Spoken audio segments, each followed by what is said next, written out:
Assalamualaikum. Today we are going to talk about rheumatology topics.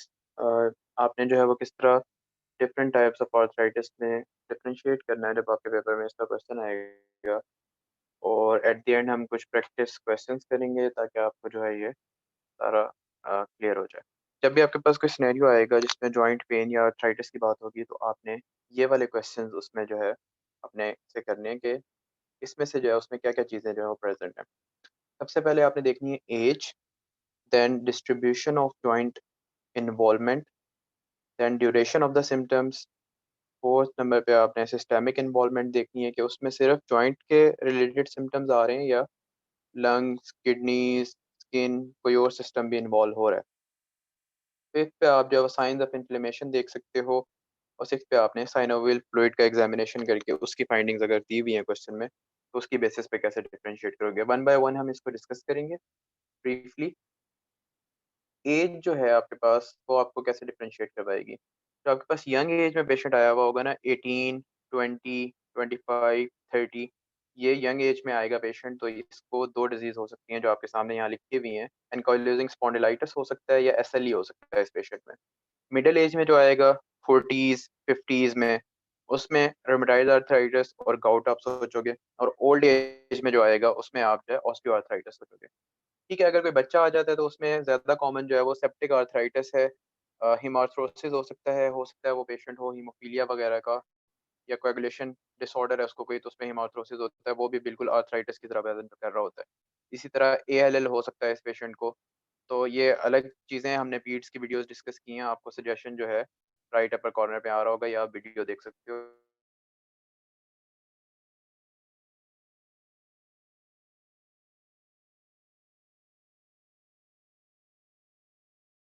और trauma का भी हो सकता है इसमें।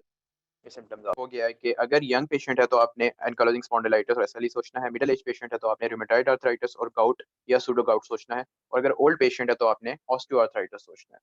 क्वेश्चन नंबर टू आपका था what is the duration of symptom. तो ड्यूरेशन ऑफ सिम्टम अगर एक्यूट ड्यूरेशन है, एक दिन से, दो दिन से, एक हफ्ते से है, तो वो गाउट में हो सकती है या सेप्टिक आर्थराइटिस में हो सकती है। और अगर लॉन्ग हिस्ट्री है, काफ़ी महीनों से उसको प्रॉब्लम है, तो वो आपकी डिजेनरेटिव डिजीज यानी ऑस्टियोआर्थराइटिस की तरफ जाएगा। ठीक है, थर्ड आपने देखना था साइंस ऑफ इन्फ्लेमेशन प्रेजेंट हैं या नहीं। तो साइंस ऑफ इन्फ्लेमेशन क्या होते हैं, ये चार साइंस हैं क्लिनिकली जो आपको बताएंगे कि इन्फ्लेमेशन है या नहीं। पेशेंट जब आप देखोगे उस जॉइंट को, तो वो रेड होगा, टेंडर होगा, ठीक है, उसमें पेन होगा, पेनफुल मूवमेंट्स होंगी, वार्म होगा या हॉट भी आ सकता है आपके क्वेश्चन में, और स्टिफ होगा। स्टिफनेस जो है वो 1 आवर से ज्यादा की उसमें होगी। ठीक है, और जब अगर आप इसको लैब पे देखना चाहोगे इन्फ्लेमेशन है या नहीं, तो आपके पास इन्फ्लेमेटरी मार्कर्स अवेलेबल हैं।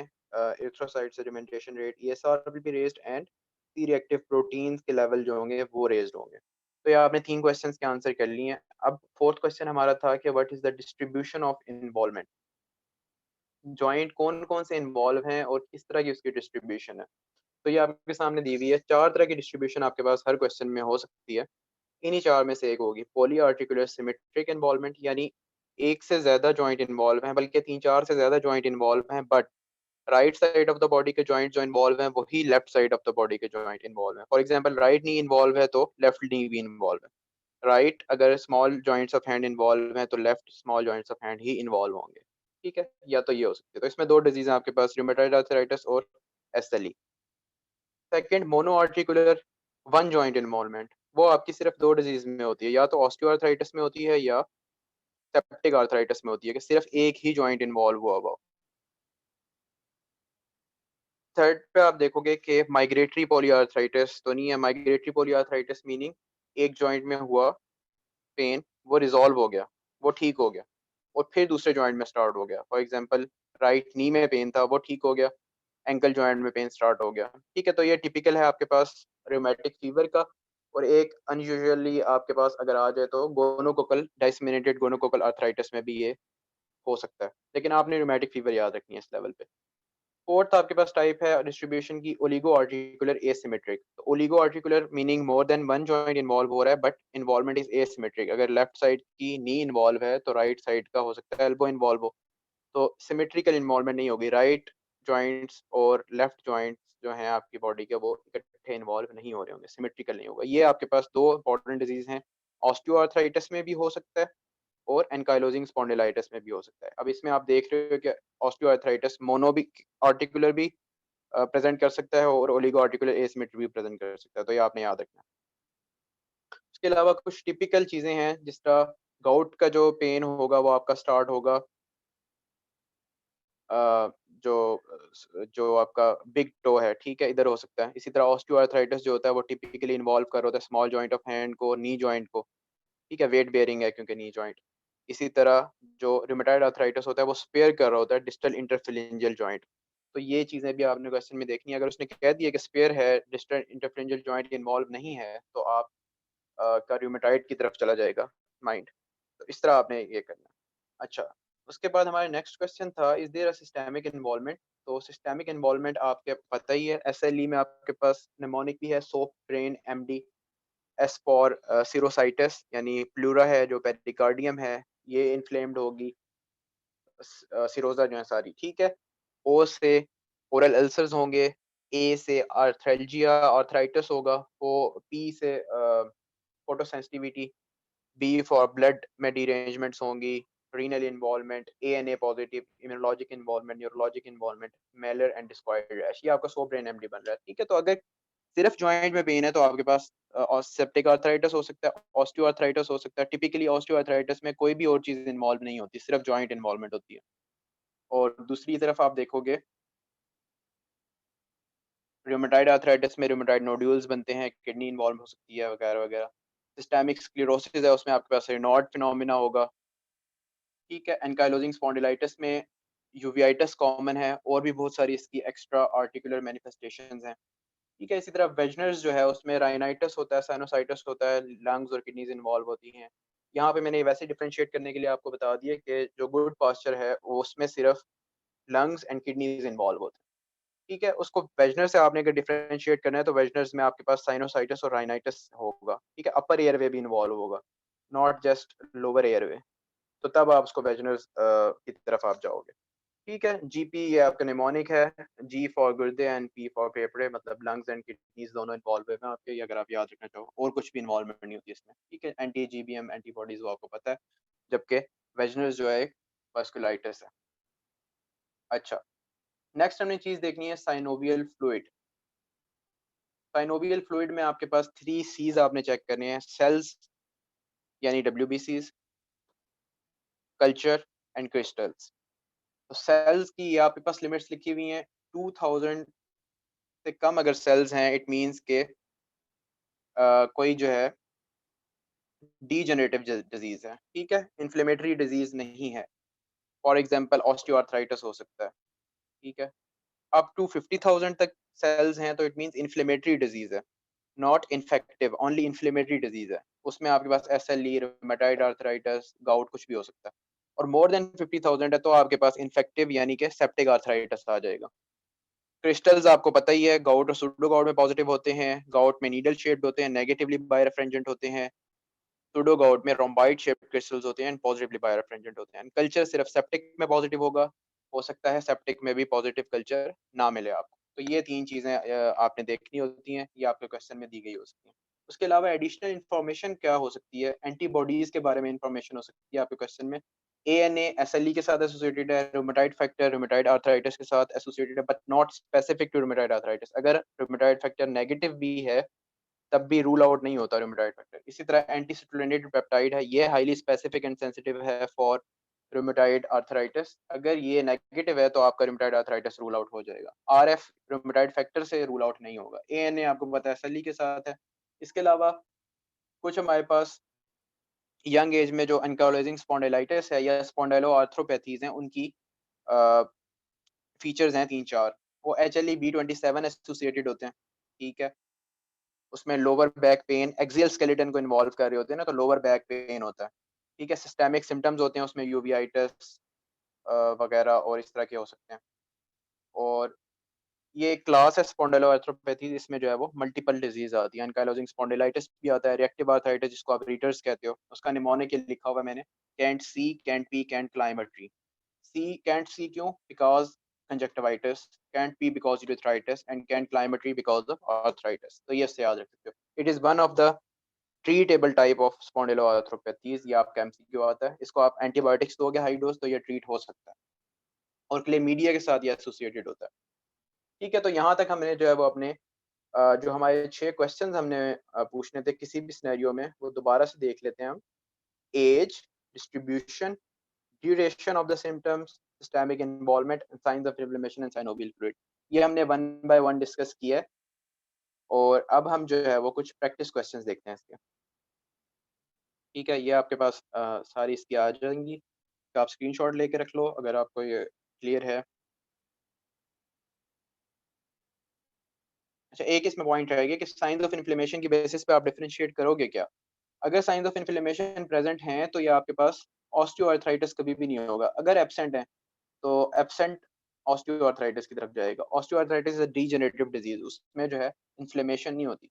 बाकी सेप्टिक में बड़ी इन्फ्लेमेशन होती है, गाउट में इन्फ्लेमेशन होती है, बाकियों में भी इन्फ्लेमेशन हो सकती है जो ऑटो इम्यून आपकी डिजीज है. तो ये चीज़ें आपने देखनी है.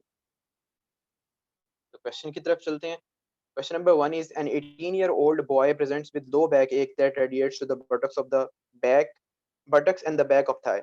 There is associated stiffness that persists for more than an hour. Pain is worse at night after inactivity and relieved by activity. On examination, ESR, CRP are raised and ANA rheumatoid factor are normal. तो ये आपको मैंने बताया है अभी कि 18 years young age में जो है वो दो डिजीज आपके पास आती हैं, SLE and ankylosing spondylitis. Low back एक डिस्ट्रीब्यूशन आप देखो तो सिर्फ एक्सियल स्केलेटन या लोअर बैक इन्वॉल्व हो रही है. इसके अलावा स्टिफनेस है. इसके अलावा पेन जो है बर्स्ट एट नाइट है, इनएक्टिविटी के बाद है और रिलीव्ड बाय एक्टिविटी. तो ये आपने देख लेना है. ESR और CRP रेज है, ये भी आपको ये बता रहे हैं कि इन्फ्लेमेटरी डिजीज है और यंग एज में वैसे भी ऑस्टियो तो हो नहीं सकता. एनकाइलोजिंग स्पॉन्डिलाइटिस ऐसी डिजीज है जो ये पिक्चर आपको देगी. ANA और रिमेटॉइड फैक्टर भी नॉर्मल हैं तो आपके पास SLE और कुछ ना कुछ रूमेटॉइड आर्थराइटिस भी आपका रूल आउट हो जाता है. तो इसका डायग्नोसिस बनेगा SLE.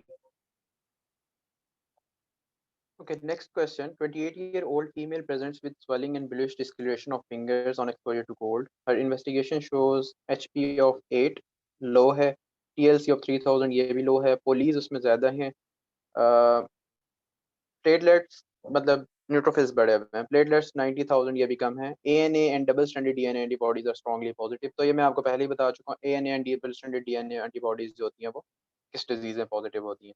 तो ये आप वीडियो को पॉज करो और इसके बारे में सोचो. 28-year-old रिलेटिवली यंग पेशेंट है. सिस्टेमिक इन्वॉल्वमेंट इसमें बहुत सारी है and ANA and double standard antibodies जो आपने देखी हैं वो भी पॉजिटिव हैं.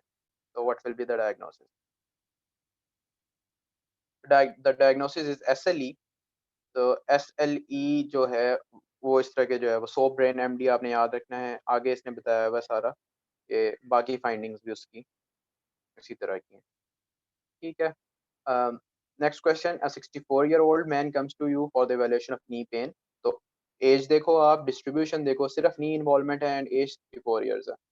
उसके बाद ड्यूरेशन आप देखो तो क्रोनिक डिजीज है जो अब खराब अब ज़्यादा वर्स हुई है.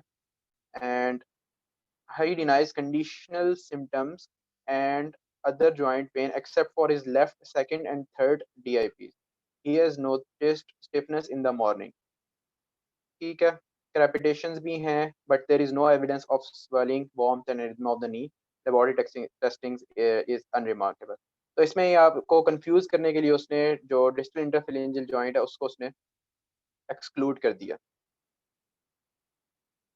ठीक है. अदरवाइज ये टिपिकल केस है ऑस्टियोआर्थराइटिस का. मैनी ईयर्स से उसकी हिस्ट्री है. ओल्ड एज है. No systemic involvement. There is no inflammation, signs of inflammation and lab testing is unremarkable. यानी उसकी जो एंटीबॉडीज टेस्ट की हैं वो भी नेगेटिव है. तो आपने इसको कंफ्यूज नहीं करना. आपने वही 6 क्वेश्चंस देखने हैं जिसकी तरफ ज्यादा जा रहा हो. अब ये ऑस्टियोआर्थराइटिस की तरफ जा रहा है आपको, तो ऑस्टियोआर्थराइटिस है. Next question is 32-year-old female complaints of early morning stiffness of small joints of hands and feet for the last 6 months. There is no urinary complaint but she has small nodules on both her elbows. तो इसमें आप देखो 32 year है, middle age आ गई है ये. ठीक है. 30, 40, 50. उसके बाद अर्ली मॉर्निंग स्टिफनेस है, small joints of hands and feet for last 6 months.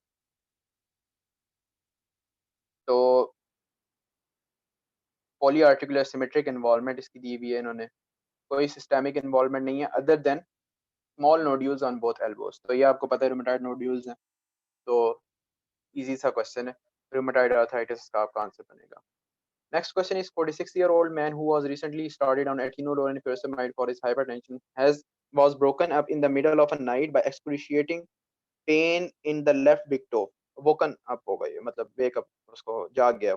By morning his toe had become swollen red। ठीक है, तो acute pain उसको start हो गया और सिर्फ एक right big toe पर है और recently और 46 मिडिल एज में है ये। ठीक है, और पेनफुल मूवमेंट्स हैं, प्रॉपर्ली वॉक नहीं कर सकता, साथ उसको टेम्परेचर भी हो गया।